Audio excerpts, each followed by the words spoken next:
albaga ruwa ɗan libya a bashi ba.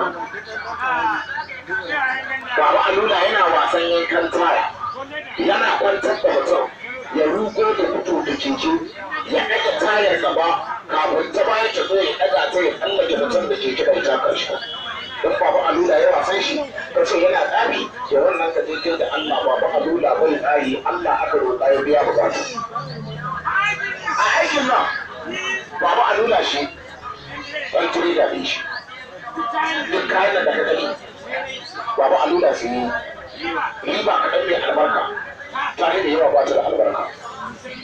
Yanzu haka da Baba Alula ya baka magani bai yi ba gara ya hafu daga kaɗan ya dawo gobe ka siya. Baba Alula yana tsayawa can gurin ko Baba Alula bai wasa yana kallon maganin nan ko alhamis ɗin nan ana ruwa nan Baba Alula ya tsaya ya ba da maganin nan ana ruwa Baba Alula cikin da yi za ka yi mamaki da nan da can nan in ka shiga nan Baba Alula cikin da yi a ranar za ka yi mamaki. An yi la'asar Baba Alula yana daidai ba masallaci wancan aka yi la'asar aka gaba Baba Alula ya ƙara sallah sannan ya rushe aka siya.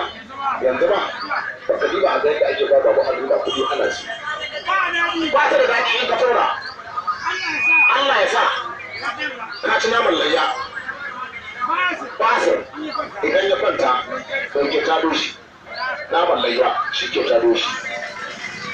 Da yaro nan Baba Alula zai wasa da shi ɗan jira Baba Alula kaɗan ya ƙara ta da jinin shi ɗan jira kaɗan Baba Alula ya ƙara ta da jinin shi.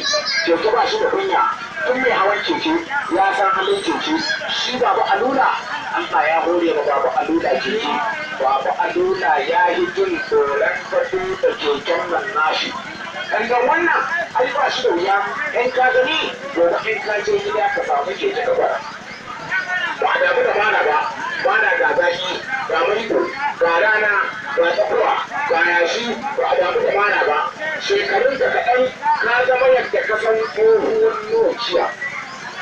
Wani gida ta yi kira ba ka mata rido kullum sai dai ka dinga shiga mata mabunisha a gado ko wani gida ta dinga ma flashin mai gida ba shi ke kira ya kiredin Allah ya sauke.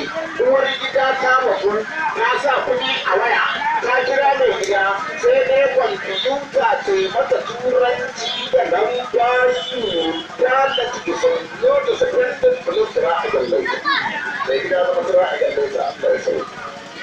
Tun mai yara ɗin Baba Alula ce a yau dai a bashi baki tuni da Allah mala ka duba ka ga yadda ake ba Baba Alula kuɗi kana siyan magani ne wannan da shi.